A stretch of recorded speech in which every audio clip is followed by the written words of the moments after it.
Assalamualaikum warahmatullahi wabarakatuh. Innal hamdalillah nahmaduhu wa nasta'inuhu wa nastaghfiruh wa na'udzu billahi min shururi anfusina wa min sayyiati a'malina may yahdihillahu fala mudilla lahu wa may yudlil fala hadiya lahu. Asyhadu an la ilaha illallah wahdahu la syarika lahu wa asyhadu anna Muhammadan abduhu wa rasuluh. Amma ba'du. Melanjutkan kajian kita, masih bagian daripada masalah pertama, yakni berdoa kepada para wali dan orang-orang saleh. Masuk pada halaman ke-13, alinea ketiga dari bawah. Kemudian Syekh Saleh Fauzan hafizahullah berkata, setelah pengutusan Nabi SAW, tidak ada agama yang benar selain agama Islam. Allah Subhanahu wa taala berfirman, "Wa may yabtaghi ghairal islami dinan falan yuqbala min wa huwa fil akhirati minal khasirin." Siapa mencari agama selain agama Islam, maka sekali-kali tidaklah akan diterima agama itu daripadanya, dan dia di akhirat termasuk orang-orang yang rugi. Ali Imran ayat 85. Kemudian beliau menjelaskan ayat ini. Seruan ini adalah seruan batil dengan memberikan contoh.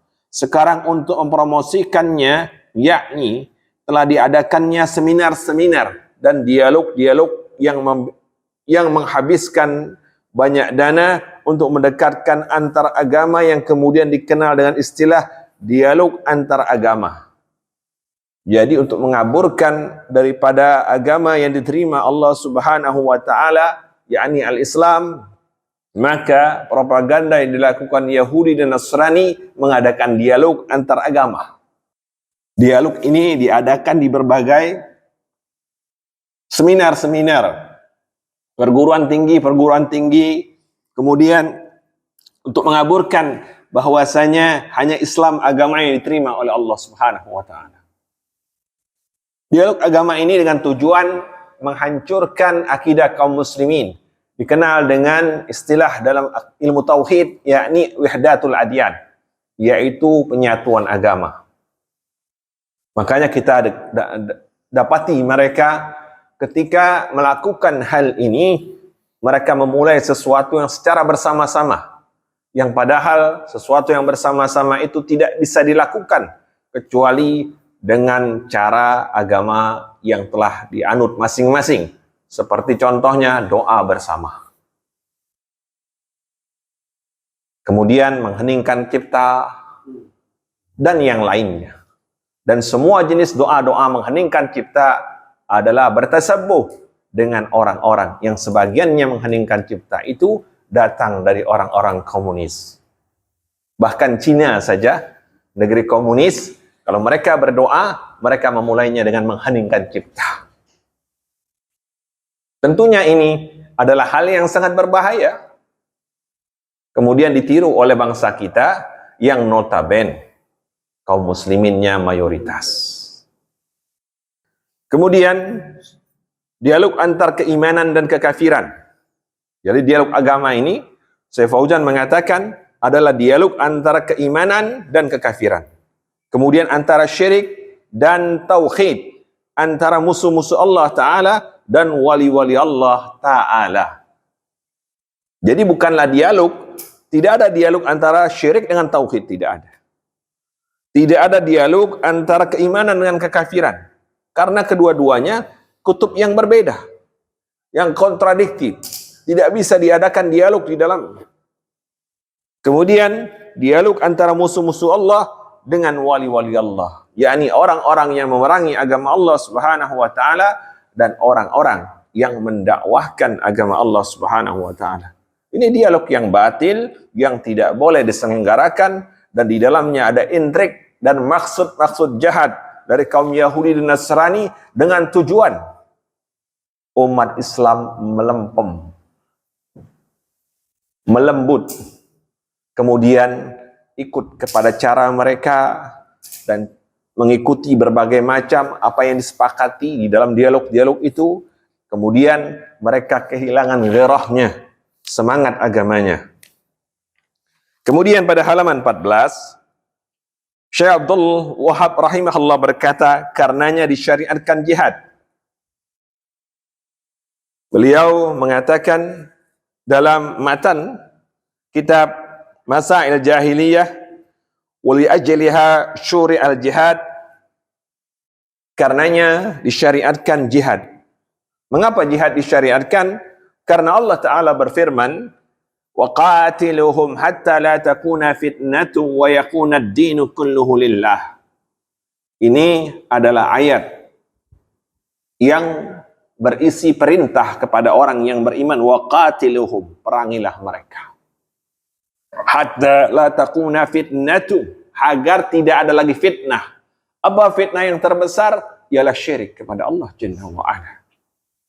Itulah sebabnya orang-orang kafir diperangi, karena mereka menebarkan kesyirikan, menyesatkan manusia dari penyembahan kepada Allah semata. Wa yakuna ad-dinu kulluhu lillah, dan supaya agama itu milik Allah semata. Maksudnya yakni agar Allah Subhanahu wa taala semata yang diibadahi. Sebagaimana beliau bersabda, haqqallah ala ibadih ay ya'buduhu wa la yusyriku bihi syai'an. Hak Allah atas hambanya, Allah diibadahi dengan tidak disekutukan dengan segala sesuatu. Karenanya kemudian beliau yakni setelah mengutip surah Al-Anfal ayat 39 ini, Syekh Shalih Fauzan mengatakan yang wajib kita lakukan terhadap orang-orang kafir ada 3 hal. Ini 3 hal yang wajib dilakukan orang yang tidak cukup dia mengatakan saya beriman kepada Allah, amantu billah wa rasulih, saya beriman kepada Allah dan Rasulnya, tapi dia tidak melakukan apa yang semestinya dilakukan terhadap orang kafir. Yang pertama, Syekh Fauzan mengatakan memusuhi mereka. Memusuhi mereka karena mereka adalah musuh Allah Subhanahu wa ta'ala dan musuh Rasulnya.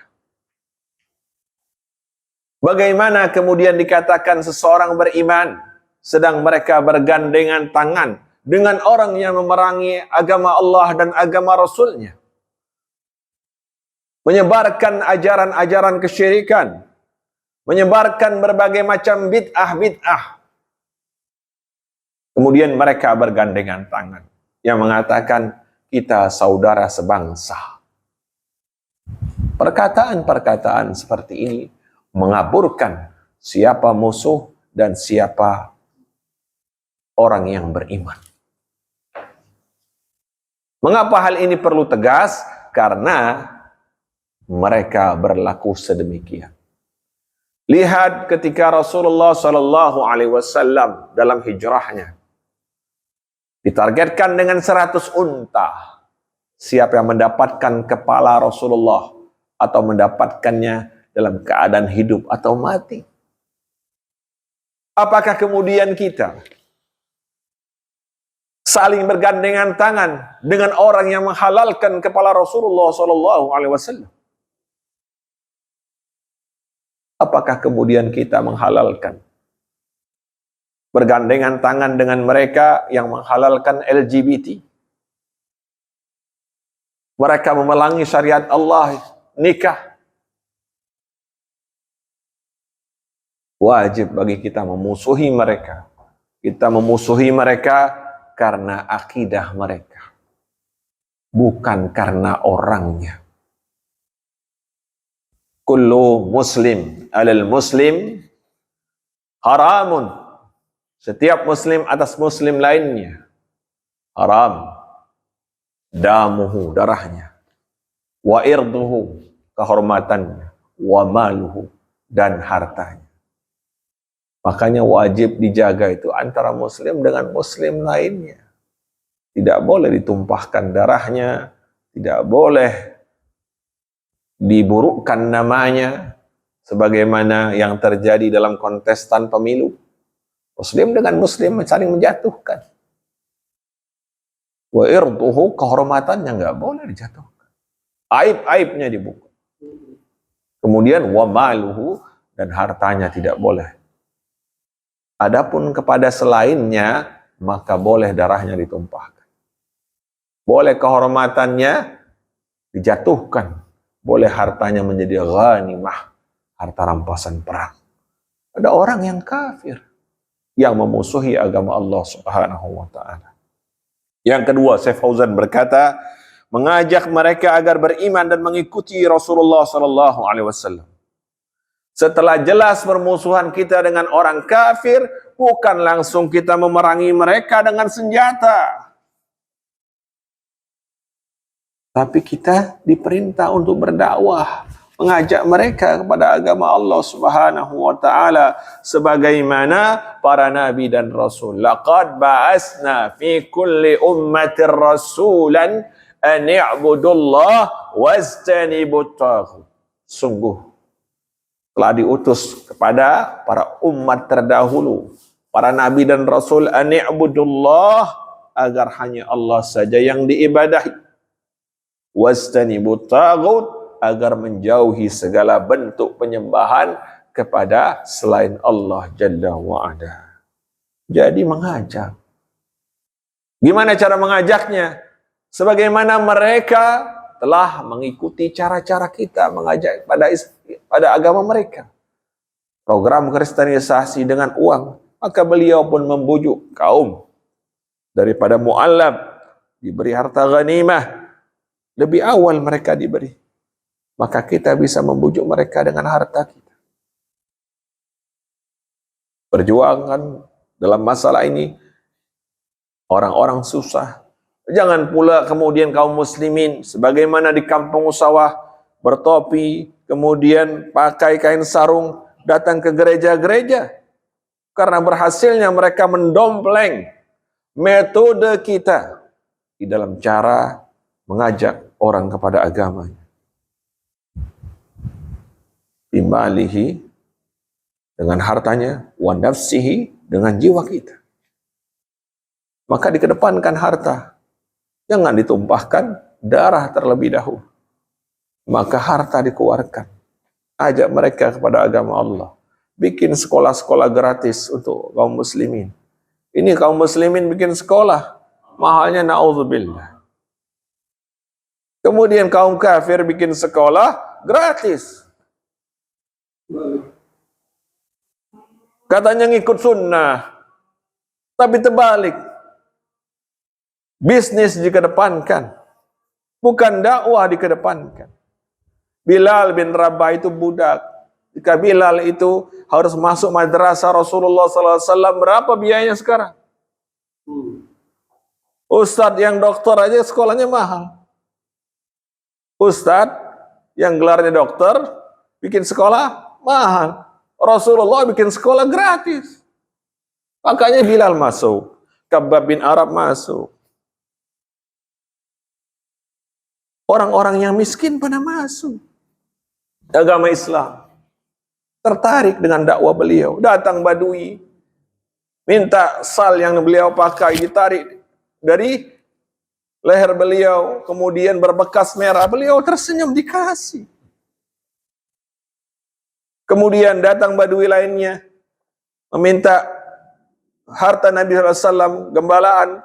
Kebetulan beliau SAW memiliki gembalaan yang saat itu berada di sebuah lembah. Beliau mengatakan, ambil apa yang ada di lembah ini. Oh, orang Badui ini senang, pulang ke kampungnya, dia bilang, lihat Muhammad yang tidak takut miskin dalam dakwahnya. Dia bilang, ayo kita ikut agama Muhammad. Jadi kristenisasi dengan uang itu metode kita yang didompleng oleh mereka. Tapi hari ini kita semuanya tangannya tergenggam, bakhil bin pelit. Sekolah bikin katanya sekolah sunnah mahal, na'udzubillah. Itu dia semuanya, ini harus dirubah polanya. Dibikin subsidi silang. Kaum fuqara wal masakin, Sebagian dakwah salaf ini jalan lancar bagus, tapi yang mengikuti dakwah ini sebagaimana dakwah yang pertama, orang fuqara yang mengikuti dalamnya. Adakan sekolah bagi mereka dengan gratis. Jangan harus bapaknya yatim dulu, ada bapaknya meninggal dulu. Kenapa bapaknya ada nggak bisa dibiayain? Bapaknya miskin, tukang beca. Bapaknya miskin, tukang buah. Tunggu yatim dulu, kasihan amat. Tunggu bapaknya mati.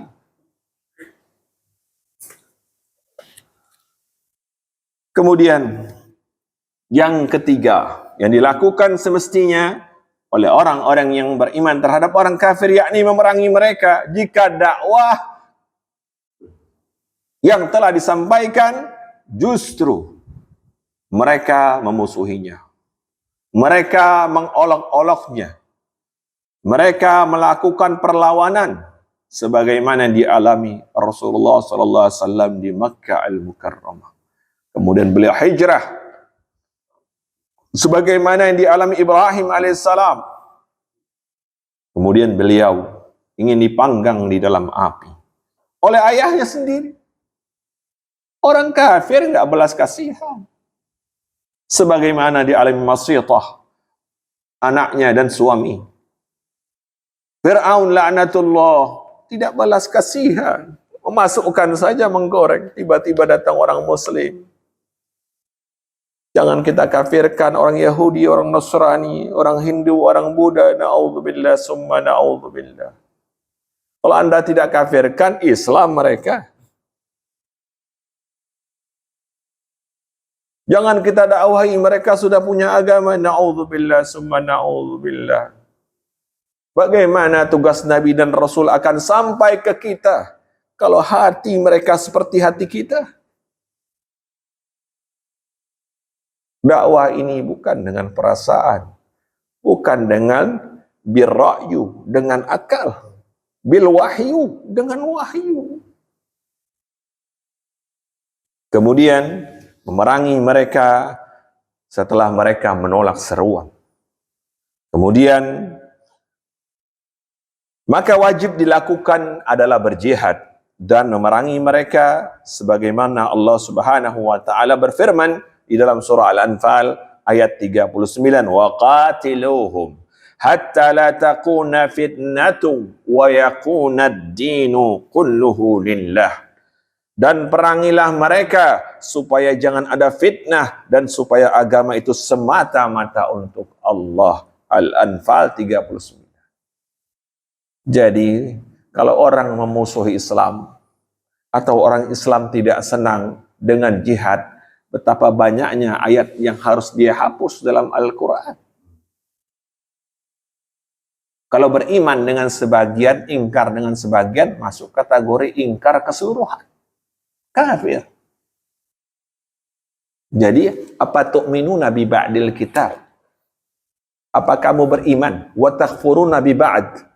Apakah kamu beriman pada sebagian isi Al-Quran dan ingkar kepada sebagian yang lain? Yang mana sesuai dengan hawa nafsu kita, kita terima. Yang mana nggak sesuai, kita tolak. Itu orang yang kafir. Orang beriman tidak, beriman keseluruhannya. Udkhulu fis silmi kaffah. Masuk ke dalam Islam itu secara keseluruhan, kafah, nggak sepotong-sepotong. Kue dipotong enak. Kalau masuk Islam sepotong-sepotong, enak gak? Nggak enak. Contoh, orang dia Islam, nikah secara Islam, kemudian ketika dia sholat cara Hindu, cocok gak? Nggak cocok. Ini sholat juga cara Islam. Beribadah juga cara Islam. Ketika puasa, dia ikut cara lain. Puasa, tapi ikut cara lain. Puasa mutih misalnya. Nah, hal seperti ini menyelisih syariat. Jadi agama itu tidak bisa sepotong-sepotong. Beriman itu keseluruhan.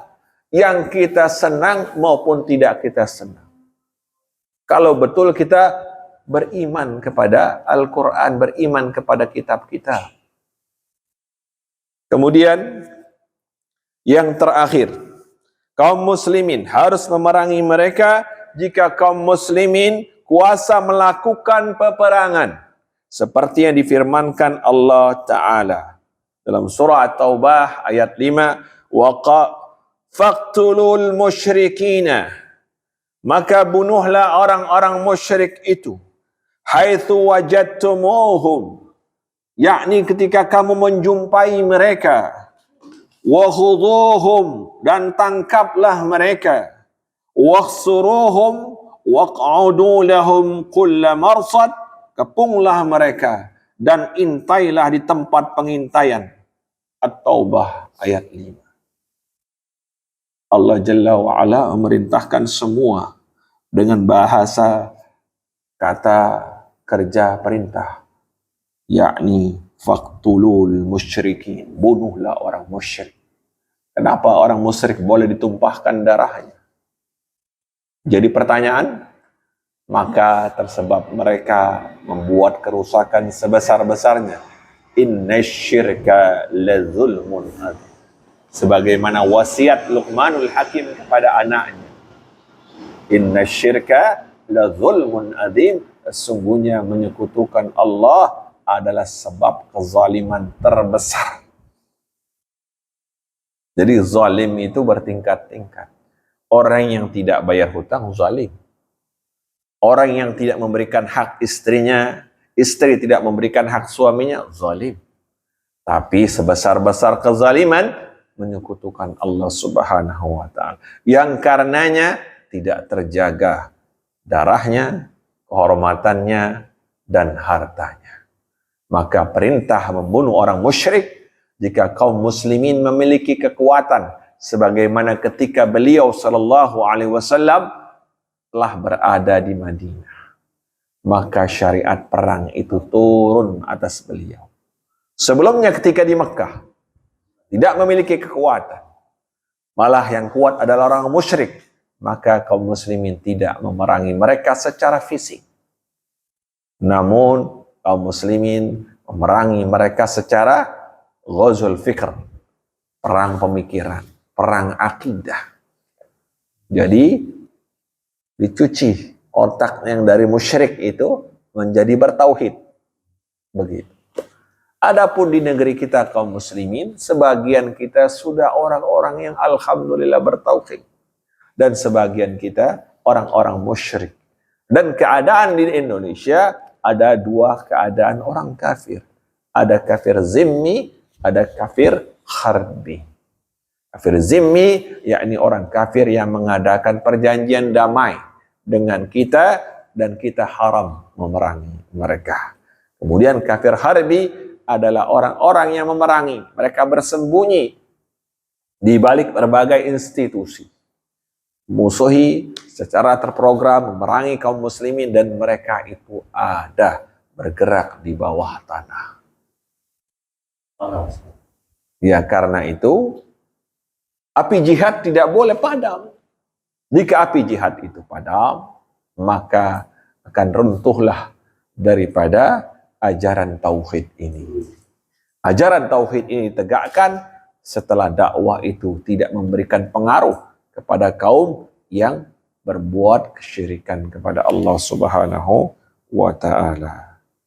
Ayat ini menjelaskan tentang hikmah berjihad dalam Islam, yaitu menghilangkan syirik hingga tidak terjadi fitnah. Tujuan memerangi orang-orang musyrik bukan ingin merampas harta mereka atau ingin kekuasaan sebagaimana pemilu, tapi tujuannya memberantas manusia dari perbuatan syirik, menyekutukan Allah Jalla wa'ala.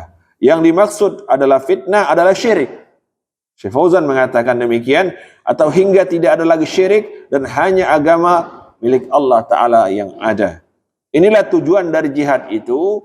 Tujuan jihad bukanlah untuk memperluas kekuasaan. Jadi bukan seperti kaum imperialis. Inggris misalnya, menjajah kemana-mana. Tujuannya apa? Penguasaan wilayah. Tujuannya apa? Menguasai negara-negara lain.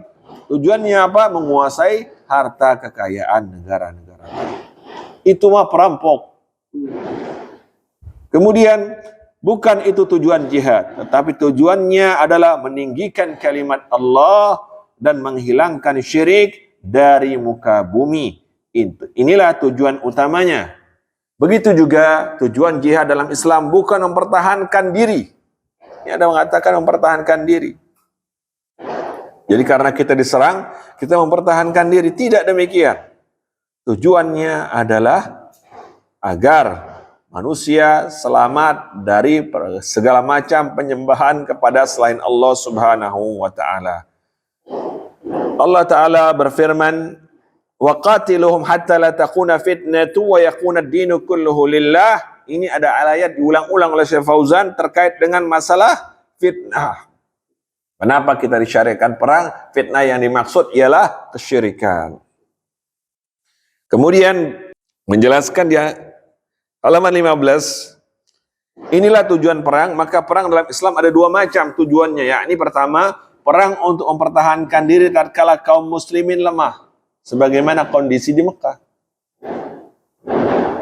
Di antaranya dengan malia, dengan harta, sebagaimana Abu Bakar As-Siddiq melepaskan kaum muslimin yang lemah dari kalangan budak dengan membeli mereka, membebaskan mereka dari perbudakan. Kemudian yang kedua, peperangan untuk tolab, yakni tolab itu yakni menyerang, yaitu ketika kaum muslimin berada dalam kekuatan dan berkuasa. Jadi ketika Rasulullah SAW berkuasa di Madinah, beliau mengutus para sahabat, ekspedisi perang itu dibuat dengan tujuan apa? Agar mereka selamat dari kesyirikan. Maka ketika akan melakukan penyerangan, beliau sallallahu alaihi wasallam melakukan di pagi hari menjelang datangnya salat subuh untuk mengetahui daerah itu negeri muslim atau tidak. Jika ada suara azan, maka beliau mengurungkan diri di mana saja. Maka untuk Indonesia, kita bisa melihat sebagian kaum muslimin yang salah pemahaman masuk dalam berbagai macam haraki pergerakan, kemudian mereka membawa bom berbagai tempat, kemudian melakukan eksekusi yang demikian, merusak sarana umum, merusak tempat-tempat ibadah. Ini bukan jihad. Ini adalah bunuh diri. Bunuh diri. Karena jihad tujuannya bukan menghilangkan nyawa manusia. Kalau mereka beriman, mereka dibebaskan. Mereka kaum muslimin. Bagaimana pula sebagian daripada orang-orang yang melakukan pengeboman diri tersebut mengatakan adalah mereka melakukan jihad. Kemudian masuk ke perkumpulan orang-orang yang melakukan maksiat di bar dan tempat-tempat yang lain. Mereka mengatakan itu jihad. Bukan. Orang yang melakukan kesalahan dari kaum muslimin atau orang-orang kafir di tempat-tempat kemaksiatan bukan dilakukan dengan aksi pengeboman diri, tapi dilakukan dengan dakwah. Karena sebagian kaum muslimin, sebagaimana sebagian kita, kadang terjerembab dalam dosa. Maka tidak halal darahnya ditumpahkan. Maka didakwahkan. Kullu bani Adam khata' wa khairul khata'ina at-tawwabun. Semua anak Adam itu tempatnya salah, semua kita. Tidak ada yang selamat dari salah dan maksum kecuali Rasulullah SAW. Dan setiap orang yang bersalah wajib bertaubat. Dan setiap orang yang bertaubat dinyatakan dia orang yang kembali. Tidak boleh dilakukan kekerasan terhadapnya. Semua jenis hukuman had, yakni pidana, tidak boleh dilakukan orang per orang, tapi dilakukan oleh hukama, yakni pemerintah, yang memiliki kewenangan dalam masalah perdata maupun pidana. Maka perang disyariatkan jika kaum muslimin dalam keadaan kuat, sebagaimana ketika beliau SAW di Madinah, maka beliau melakukan berbagai macam peperangan, yakni perang Badar, perang Uhud, sampai 27 kali beliau mengikuti peperangan. Beliau itu ikut peperangan 27 kali. dan beliau terluka sebagaimana yang kita ketahui dalam sirah beliau. Kemudian dua pipi beliau juga terluka, dan ternyata beliau itu adalah sebagaimana Abdullah, hamba Allah. Ya luka, ya luka. Tidak sebagaimana anggapan sebagian orang, beliau itu bisa kebal dan yang lainnya. Dan itu adalah perbuatan-perbuatan jin yang menipu sebagaimana yang dilakukan oleh tukang sihir Fir'aun. Sampai di sini bab 1 selesai. Insyaallah pada minggu depan kita akan membahas masalah kedua, yakni perselisihan orang-orang jahiliyah dalam ibadah dan agama.